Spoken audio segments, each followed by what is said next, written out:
Le titre, d'abord, oui, en effet, parce qu'il peut porter à confusion, prêter à confusion, et surtout, ça sonne étrangement à l'oreille, puisqu'il s'agit du chasse avant, je dis bien en deux mots, avec un tiret.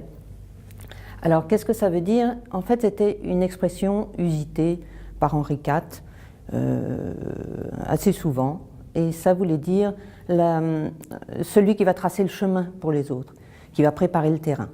Voilà, c'est l'explication de... Mais c'est un mot qu'on ne trouve dans aucun dictionnaire moderne, enfin qu'on ne trouve plus. Donc pour résumer le livre, il se passe sur une nuit dans un atelier parisien. Cet atelier, Aude, une des héroïnes, qui est sculpteur, une jeune femme, vient d'emménager dedans, et il appartenait avant à un de ses amis photographes, Martin. Ils se connaissent depuis une bonne quinzaine d'années. Aujourd'hui, elle est mariée, heureuse, avec un dénommé Roland, mais il n'en a pas toujours été ainsi. Et Martin a été de ceux qui l'ont accompagné pendant cette période un peu difficile.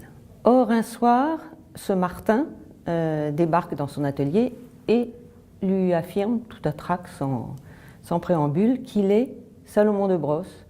Alors, Salomon de Brosse est un architecte qui est mort depuis un certain temps, depuis 400 ans exactement.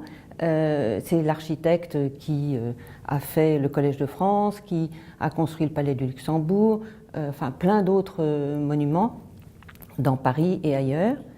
Et donc elle le prend pour un fou. Il y a en fait dans ce livre deux histoires. Une contemporaine, qui est celle d'Aude et de Roland, et l'autre, qui est celle dont on ne sait pas qui, que Martin va lui raconter et pour laquelle il va l'emmener au XVIIe siècle, en 1603 exactement, au début de l'histoire.